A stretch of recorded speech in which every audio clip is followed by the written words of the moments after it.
ये 10 लक्षण भगवत प्राप्ति करने वाले उपासक के हृदय में जागृत हो जाते हैं। बहुत ध्यान से सुनना। ये 10 लक्षण जब प्रकट होने लगे तो जान लेना कि अब हमारा परम सौभाग्य उदय होने जा रहा है। बस हम भगवत साक्षात्कार के नजदीक हैं।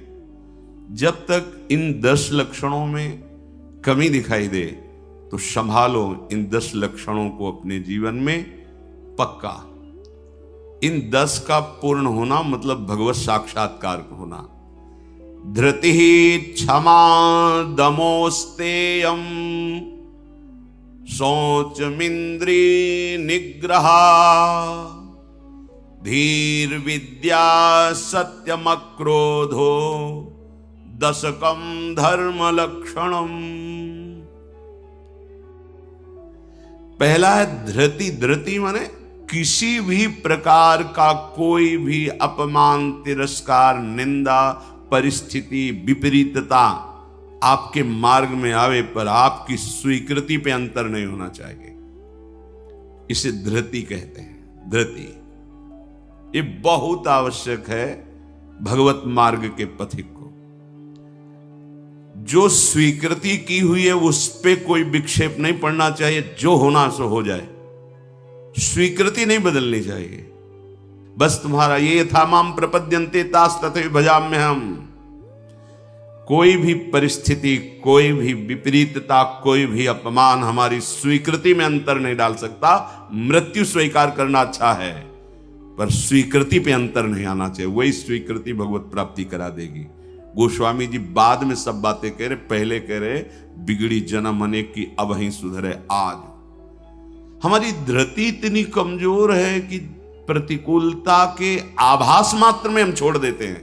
प्रतिकूलता तो है ही नहीं, प्रतिकूलता के आभास, शायद प्रतिकूलता आ जाए, इससे हम भाग पड़ते हैं। ये कायरों का मार्ग नहीं है भगवत प्राप्ति। अज्ञान को छोड़िए।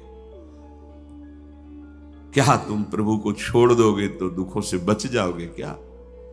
जो कछ लिखा लिलाट दुख सुख देह संग भुगते गो जहां जाएगो या सिद्धांत अभंग।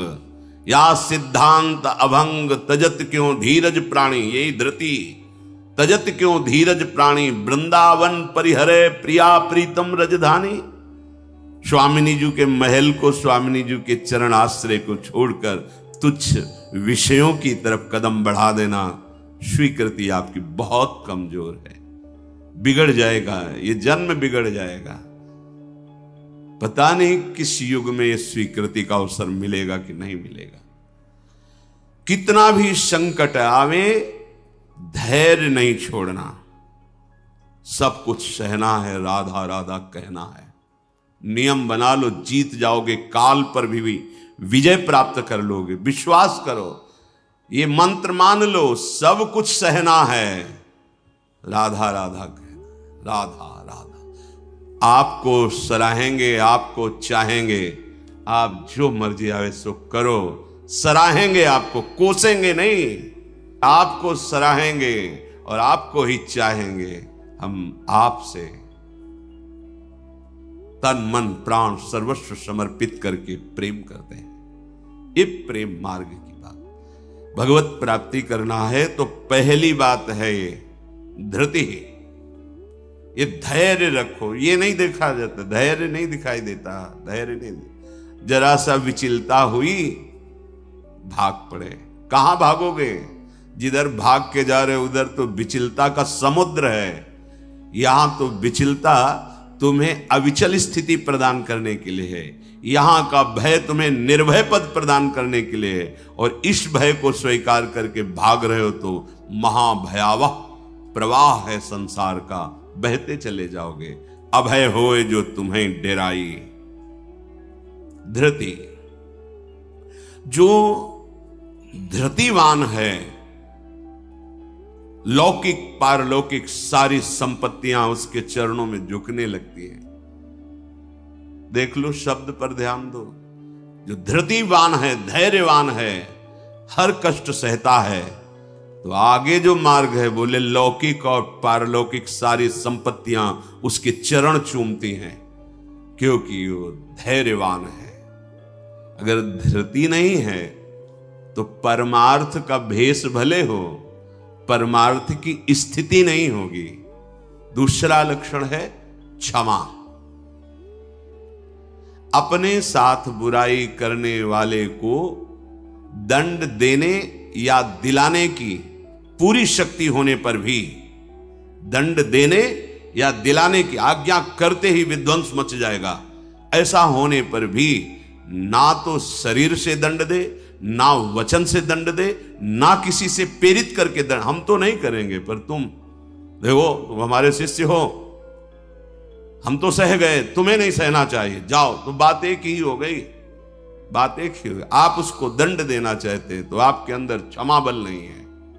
करत जे अनशहन निंदक तिनहु पे अनुग्रह। ना इस लोक में तुम्हें दंड मिलेगा और ना परलोक में दंड मिलेगा। मेरे अपमान, मेरे निरादर, मेरी निंदा, मेरे तिरस्कार का तुम्हें कहीं दंड ना मिले।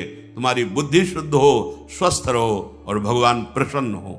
ये है परमार्थ के पथिक का हृदय। विचार करो, जो अनशहन करके निंदा कर रहा है, अपमान कर रहा है, तिरस्कार कर रहा है, उसके लिए ठाकुर हरिदास जी के कोड़े पे कोड़े वो बरसा रहे निर्दयी और कह रहे हरि बोल कहता है। तब ऐसी पीड़ा में भी मुस्कुरा के कहते हैं भगवान बड़े कृपालु हैं, तुम्हारा मंगल करेंगे, क्योंकि तुमने भी कहा हरि बोल। तो ये 2 अक्षर हरि नाम तुम्हारी जिह्वा पे आया, अब मुझे विश्वास हो गया कि भगवान तुम्हारा मंगल कर देंगे। ये है महाभागवत की स्थिति। कितना भी अपमान, कितना भी क्लेश या निंदा करे, उसके लिए ना मन से अमंगल भाव हो, ना वचन से हो। देखो, पूरी शक्ति है, पर ऐसे महापुरुष हुए हैं कि अगर वो संकल्प कर ले तो क्या ना हो जाए। इतना उनके पास भजन बल है, तप बल है। साधारण आदमी उनका अपमान करके पीट के चला जाता, वो बताते भी नहीं कि किसने पीटा है, कभी नहीं। वो कभी लौट कर भी नहीं देखते किसने ऐसा क्यों किया है। क्यों? क्योंकि अगाध बोध संपन्न महात्मा जैसे अपने हाथ से, अपनी दांत से अपनी जिह्वा, अपने द्वारा कोई चेष्टा जो अपने को पीड़ा पहुंचा दे, किसको दंड देंगे? ऐसे आत्मस्वरूप सर्वत्र अनुभव करते हैं। इसलिए राग द्वेष रहित महात्मा के हृदय में ये आता ही नहीं है कि इसको दंड दिया जाए। अपने साथ बुराई करने वाले को दंड देने दिलाने की पूरी शक्ति रहने पर भी उसको दंड देने या दिलाने की भावना मन में भी ना आए और उसके हर अपराध को सहकर यथोचित चेष्टा करे कि उसको सुख पहुंचे, उसे भगवत साक्षात्कार होता है, उसे क्षमा कहते हैं। श्रीपाद प्रबोधानंद जी ने भी कहा नीचापमानम शुद्धा। नीच शब्द इसलिए कि आप उससे महान हैं, आप उस पर शासन कर सकते हैं, आप उसको दंड दे सकते हैं, पर उसके द्वारा किए हुए अपमान को सह गए। कैसे? अमृत मान करके। अमृत, नीचा अपमान। जब कोई गाली दे, निंदा करे, अपमान करे, तब ये बात आवे भगवान इसका मंगल करे। ये भक्त हृदय होता है। अनुकूलता में तो सब कोई आशीर्वाद देने के लिए तैयार हो जाएगा। प्रतिकूल परिस्थिति में भगवत भाव युक्त हृदय होकर कोई अमंगल सोच भी उसके लिए ना करना, ये होता है क्षमा। पहला धृति, दूसरा क्षमा, तीसरा है दम। दम कहते हैं इंद्रियों को विषयों से हटाकर प्रभु में लगाना। ये भगवत प्राप्ति के लक्षण वाले महापुरुष का जो भाव है। दम, दमन करना। हमारी इंद्रियां बहिर्मुख होकर भोग भोगना चाहती हैं, इनका स्वभाव बन गया है। दुर्वासना मम सदा परिकर्षयन्ति। विषय इतने प्रबल हो रहे हैं कि इंद्रियों को अधीन कर लिए हैं। इंद्रियां इतनी प्रबल हो रही कि मंथन करने वाली, प्रमथन स्वभाव वाली मन को अधीन कर लिया है। मन इतना प्रमथन स्वभाव वाला बुद्धि को अधीन कर लिया। अब बुद्धि विषय में सुख मान करके सब छूट दिए हैं, तो इंद्रियां मन विषयों में विचरण कर रहे हैं। जो भगवत प्राप्ति करने की लालसा वाला उपासक है वो दम रूपी सद्गुण से युक्त होता है। दम अर्थात दमन करना, इंद्रियों का दमन करना थोड़ा कठिन है। कामा संजायते क्रोधा, क्रोधा स्मृति विभ्रमा। जब हमारी कामना बन जाती है कि ये मैं भोग भोगूं और उसमें बाधा पड़ती तो क्रोध आ जाता है। बस ये कामना संकल्प न बनने पावे तो बहुत जल्दी निवृत्त हो जाएंगे। संकल्प बनने का समय हम देते हैं। जब कोई भी इंद्री का विषय आकर्षित होता है तो मन उसको विस्तार से सुख का, भोगा हुआ सुख या सुना हुआ या दृश्य में आया हुआ भोगने की लालसा, और आप अपने भगवत विस्मरण कर दिए और उसमें तन्मय हुए, संकल्प बना, गड़बड़ हो गया। अब परमार्थ से भ्रष्ट कर देगा, आज नहीं तो कल। क्रिया बने ना बने भ्रष्ट कर देगा। संकल्प ही न बनने पाए। संकल्प बनने की छूट कब देते हैं? जिस समय हम ये भूल जाते हैं कि हमारा लक्ष्य भगवत प्राप्ति है। हम भोगों में सुख बुद्धि करके भगवान से विमुख वृत्ति के द्वारा संकल्प बना लेते हैं धैर्य से। जब हमको ये पता है कि इन भोगों में सुख नहीं, सुख तो सुख सिंधु प्रभु के नाम रूप में है, तो संकल्प कैसे बन गया? भगवत विमुखता के कारण संकल्प। वो क्षण भगवत विमुख हुआ, वो समय भगवत विमुख में जा रहा है, इसलिए आपका संकल्प बन रहा है। अगर नाम जप कर रहे हैं आप और आपका लक्ष्य है कि मुझे प्रभु के चरणारविंद की प्राप्ति करनी, तो आप इंद्रियों का दमन स्वाभाविक कर लेंगे। बहुत सरलता सहजता से इंद्रियों का दमन हो जाता है। हमारी स्वीकृति ठीक नहीं है, इसलिए जैसे एक दिन एकांतिक में चर्चा हुई थी, आप वैष्णव हैं, आप भगवत दासत्व के चिन्हों से युक्त हैं, आप भगवत प्राप्ति का मार्ग स्वीकार किए हो, चाहे गृहस्थ हो चाहे विरक्त। अब आपके सामने मांस परोसा जाए, आप खाएंगे? बिल्कुल ना, अंदर से ना बाहर से चेष्टा ही नहीं होगी। क्यों? क्योंकि आपकी स्वीकृति नहीं है। ठीक है, मदिरा ना अंदर से ना बाहर से स्फुरण ही नहीं होगा उसको पाने का। क्यों? आपके अंदर स्वीकृति ही नहीं। लेकिन बेविचार, मैथुन, गंदी बात, क्या आपकी ऐसी स्वीकृति है जैसे मदिरा और मांस के प्रति है तो उसी पंक्ति में, पर आपने इसके लिए स्वीकृति छोड़ दी, आपने इसकी गुंजाइश रख ली। अब आप गिर जाएंगे, आपकी इंद्रियां आपको गिरा देंगे। दूसरे की जरूरत नहीं, आपका मन ही आपको परेशान कर देगा, भ्रष्ट कर देगा। क्या आपकी ऐसी स्वीकृति है? और है तो आप बोलो, आपके सामने मांस परोसा जाए, मदिरा रखी जाए, तो क्या अंदर से स्फुरण होगा? स्फुरण ही नहीं होगा। आप देख लो ना, स्फुरण ही नहीं होगा और आपकी भौं चढ़ जाएगी। आपको पता नहीं आप ये क्या, या तो उठ के चल देंगे, बिल्कुल संभाषण भी नहीं करेंगे। ऐसा ही जो शास्त्र विरुद्ध आचरण है, सबके प्रति क्यों नहीं हो रहा? जो हमारे शास्त्रों में भगवत प्राप्ति के विरुद्ध आचरण बताए गए, आप उनको एक लाइन में ही बताया गया है। आप उन शब्दों में दो को तो मान लिए, त्याज्य, स्वीकृति ही नहीं उनके प्रति कि हम वैष्णव हैं, भगवत दास हैं। तो फिर व्यभिचार, मैथुन, ये गंदी चेष्टाएं, इसको उस पंक्ति में क्यों आप स्वीकृति में रख लिए? आपने स्वीकृति की है, और यदि आपकी स्वीकृति वैसे है तो आप बोलो कैसे हो सकता है? वो दो बातें जो बोली, कैसे आप स्वीकार नहीं कर सकते? प्रार्थना करने पर, एकांत में मिलने पर भी आप उन वस्तुओं का सेवन नहीं करेंगे क्योंकि आपकी स्वीकृति नहीं। ऐसे ही स्वीकृति आपकी भगवत प्राप्ति की है तो उसमें बाधक है, फिर आप उस बाधक क्रिया को, बाधक चेष्टा को एकांत में क्यों करते हैं? अपना नाश क्यों करते हैं? ये इंद्रियां और मन मिलकर आपको स्वरूप विस्मृति के गर्त में डालती जा रही। जितना भोगों में सुख का अनुभव करोगे, उतने ही आत्मस्वरूप की विस्मृति के गर्त में चले जाओगे। भगवत विस्मृति। कामा संजायते क्रोधा, क्रोधा स्मृति विभ्रमा, स्मृति भ्रंशात बुद्धिनाशो, बुद्धिनाशात प्रणश्यति। भगवत प्राप्ति के लिए दमन करना सीखे इंद्रियों का।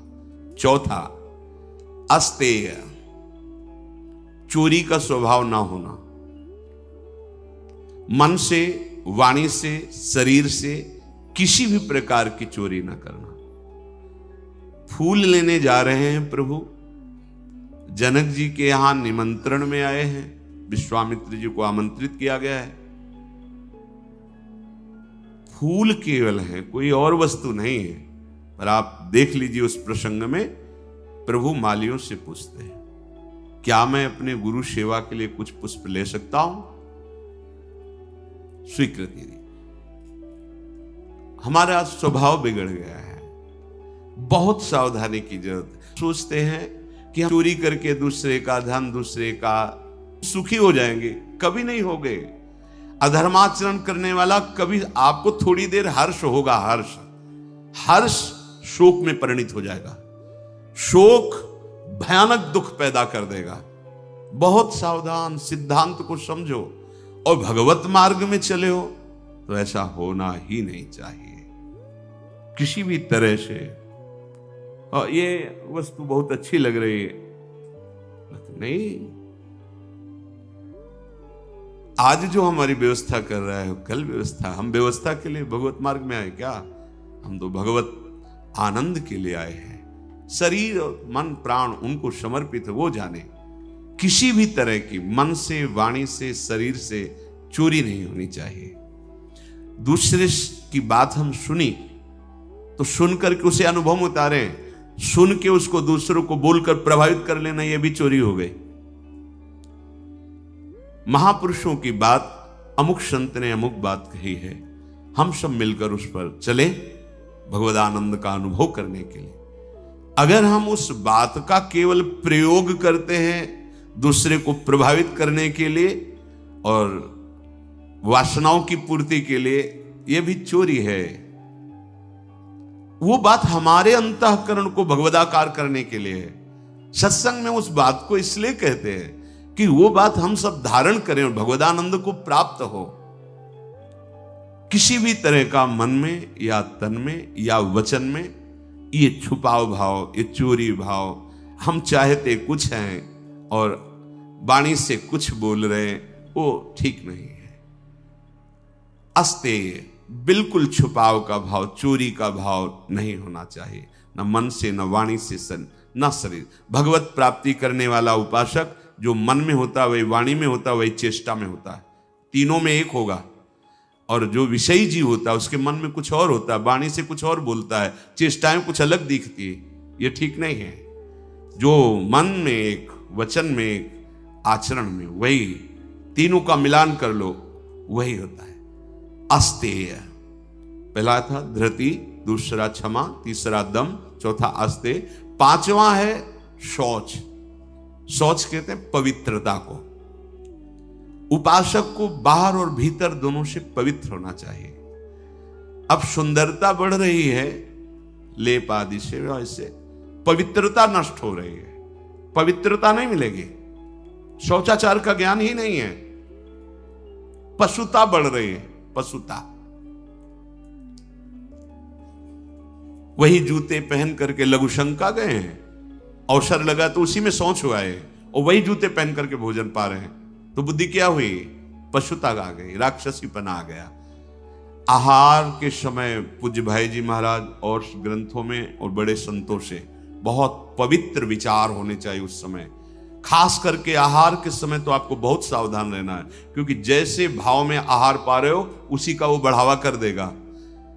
पवित्र आहार, पवित्र चिंतन करते हुए, इसलिए पहले भगवद अर्पित किया जाता है, एक एक कवल नाम जप करते हुए।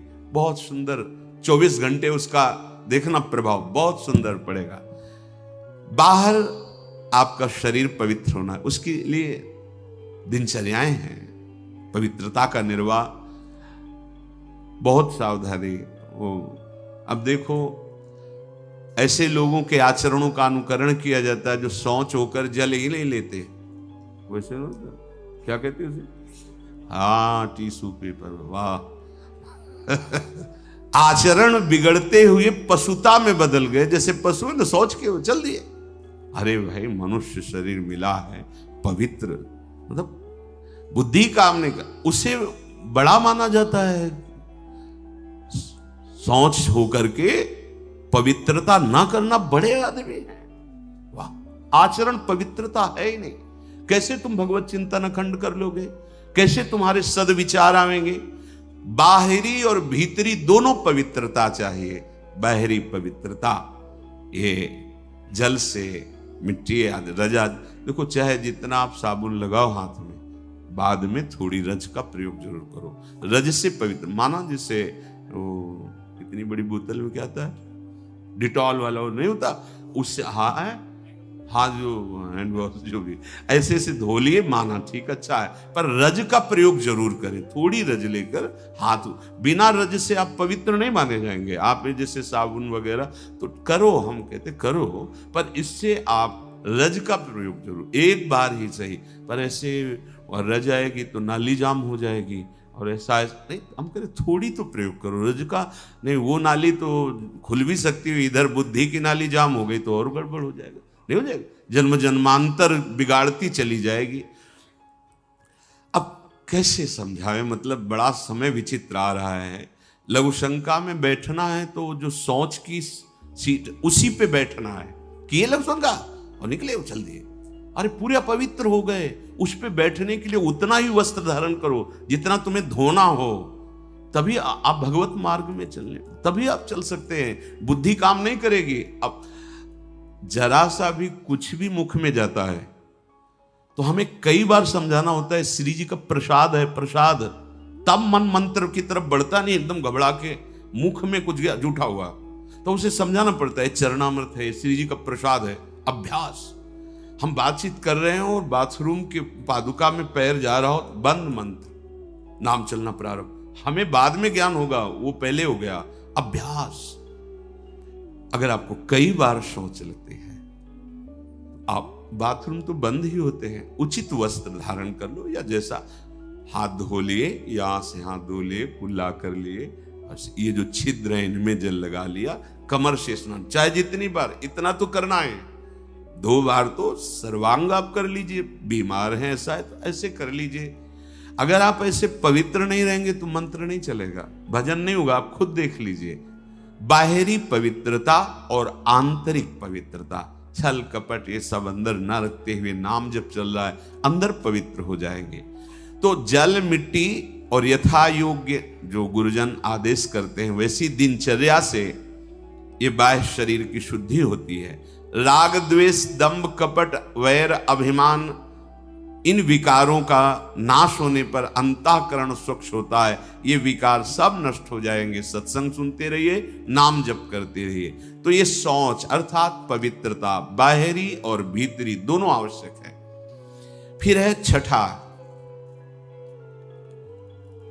शब्द, स्पर्श, रूप, रस, गंध, इनका ऐसा प्रभाव है कि खींच लेते हैं। जैसे अभी कोई ध्वनि बजने लगे आ जाएगा, प्रभाव पड़ा शब्द का।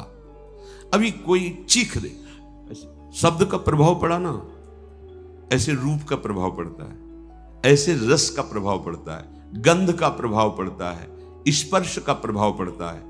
इसी प्रभाव को जीत ले जो, बस ये बात। हमारा जो नाम चल रहा है, अब कुछ भी गाए, कुछ भी बजाए, कुछ भी शोरगुल हो, उस पे अंतर नहीं पड़ना चाहिए। हम रूप आशिक हैं प्रियालाल के, आप कोई भी रूप हो, हम स्वादी हैं प्रियालाल के उच्छिष्ट के, अधरामृत के, जो उनका उच्छिष्टामृत भुक्त वही हुआ। इसके अलावा कुछ भी अमृत भी हो तो हमारे लिए, हमारी गंध श्री जी के श्री चरणों में चढ़ी हुई तुलसी, पुष्प, श्रीअंग का इत्र, प्रसाद, माला आदि, बस। इससे क्या होगा? शब्द, स्पर्श, रूप, रस, गंध पर आप विजय प्राप्त कर लेंगे। सनकादि के लिए जैसे आता है कि शब्द, स्पर्श, रूप, रस, गंध पर विजय प्राप्त की हुई महापुरुष के भी घ्राणेन्द्रिय में जब प्रभु श्री हरि के श्री चरणों की तुलसी की गंध गई तो प्रेम विकल हो गए, ऐसा था। ये जो हमारी इंद्रियां स्पर्श सुख में, देह सुख, स्पर्श सुख में, रूप में, रस में, गंध में, शब्द में हमें भगवत प्राप्ति करनी, इसका हमें परिवर्तन करना होगा। हमें जहां भागवतिक शब्द श्रवणेन्द्रिय में पड़े तो नाच पड़ना चाहिए, प्रापंचिक शब्द तो उदासीन हो जाना चाहिए। भगवत भाव से सबके चरणों में प्रणाम, मेरे प्रभु सब इन रूपों में समाये हुए। ठीक है, ऐसे कोई रूप, और वास्तविक जब आप इतने महान रूप के प्रेमी भाव में चल रहे हैं तो कोई रूप आकर्षण नहीं कर सकता, नहीं कर सकता, है ही नहीं। देवलोक भूलोक रसातल सुनि कवि कुल मति डरिए, सहज माधुरी अंग अंग की कई कासो पट तरिए। कौन सा रूप? कोई भी रूप ऐसा नहीं कि चित्त में क्षोभ पैदा कर दे। ये जो छठवां इंद्रिय निग्रह अर्थात शब्द स्पर्श रूप रस गंध, ये जो इंद्रिय के ज्ञानेन्द्रिय के 5 विषय हैं, इन किसी विषयों को भी भगवद विमुख होकर स्वीकार न करें।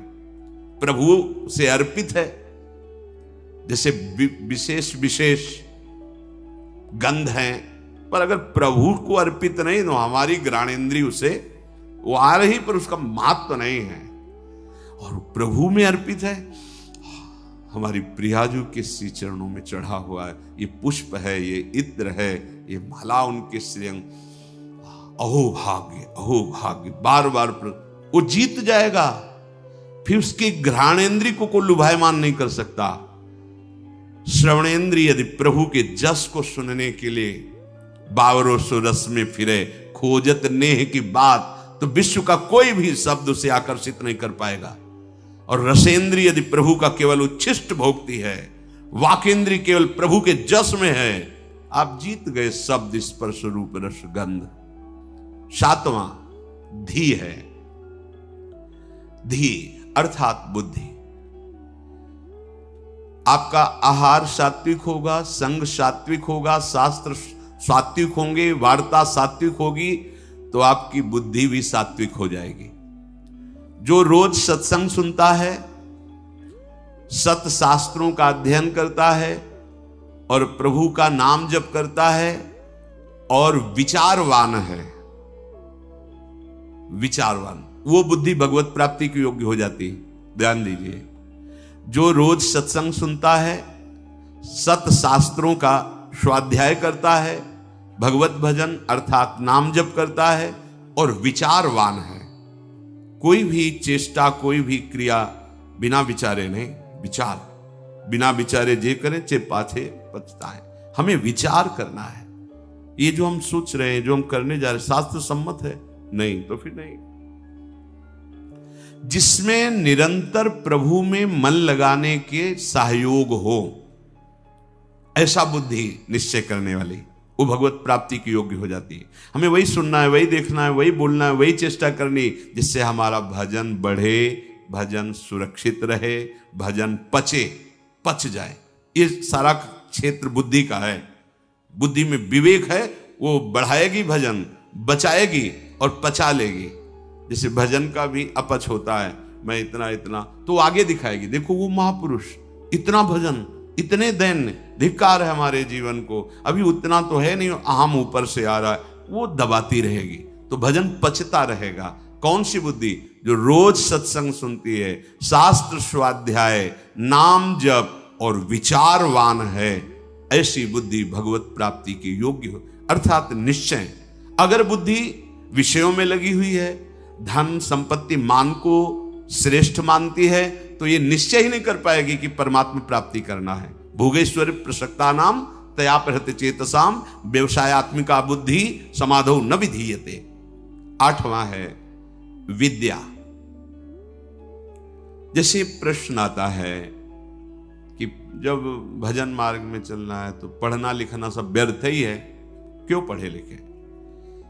क्योंकि आजकल ऐसी विद्या पढ़ाई जाती है, ऐसी पढ़ाई जाती है। हम उस विषय पे नहीं जाते, हम ये जाते हैं कि यदि आपको अक्षर मात्रा इनका सब ज्ञान नहीं है तो आपको हो सकता है कि सत्संग सबके सौभाग्य में तो नहीं है ना, तो आप ऐसे गीता पुरुष या बहुत जगह से महापुरुषों की वाणियां हैं, अगर आपको अक्षर मात्रा का ज्ञान नहीं तो आप कैसे पढ़ पाएंगे?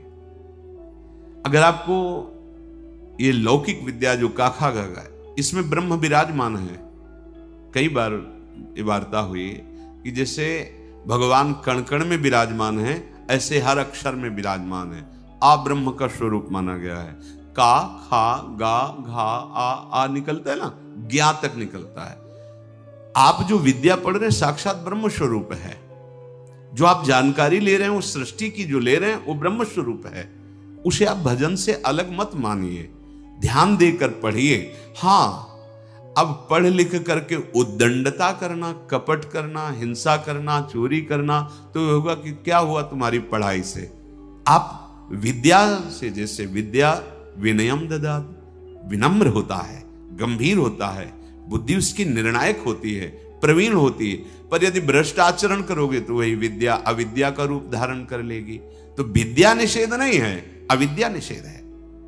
आप खूब अच्छे से पढ़िए, आप खूब पदाधिकारी बनिए, समाज की सेवा करिए, आप जानकारी लीजिए। ये जगत भगवत स्वरूप है। अगर आप अभी से प्रमाद कर लिए तो भजन में स्थिति है नहीं। हम देखते हैं जो बच्चे पढ़े लिखे हैं ना, तो एक बार समझा दो तो कदम सोच समझ के रखते हैं। हाँ, हम ये कहते हैं यदि ऐसी रति है कि राधा राधा राधा राधा राधा सत्संग और नाम जप करते हुए आप तो सच्ची मानिए सब शास्त्रों का ज्ञान अपने आप हो जाएगा। पर ऐसा बहुत ही कठिन है, कोई बिरला ऐसा जो ऐसे चल पाए। नहीं तो इसलिए पढ़ना आवश्यक है। नवा है सत्य। सत्य बोले, सत्य आचरण करे। असत आचरण, शास्त्र विरुद्ध आचरण नहीं। असत वार्ता। सत्य क्या है? भगवान है, सत्य नारायण है, सत्य श्री कृष्ण है। भगवत भाव से चर्चा करना, भगवत भाव से व्यवहार करना, ये सत्य आचरण होता है, ये सत्य वार्ता होती है। जैसा अंतःकरण और इंद्रियों में आपने निश्चय किया है वैसा ही बोलिए। उसमें छल कपट करके बनावटी शब्द दंभ वाले नहीं होने चाहिए। यह ध्यान में रखना चाहिए कि आप जो बोल रहे हैं उससे किसी के हृदय में ठेस नहीं पहुंचनी चाहिए। जो बोल रहे हैं उससे दूसरे को लाभ प्राप्त होना चाहिए। जो बोल रहे हैं वो यथार्थ सत्य होना चाहिए। कपट रहित, दोष रहित, अहित करने वाली वाणी नहीं होनी चाहिए। और 10वां है अक्रोध।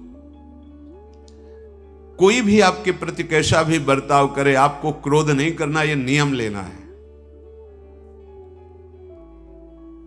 इसमें दूसरा था क्षमा। क्षमा और क्रोध में अंतर। जो हमारे प्रति अमंगल बर्ताव कर रहा है उसका मंगल हो, कभी अमंगल न हो, यह क्षमा है। अब जो हमें क्रोध दिला रहा है तो हमें नियम लेना कि हमें गुस्सा नहीं करना, वो दिलाएगा। देखो, जब आप परमार्थ पे चलते हो तो आपके अंदर और बाहर दोनों जगह ऐसी परिस्थिति पैदा की जाएगी कि आपको क्रोध आवे। आपके अंदर की वृत्ति बिगड़ेगी।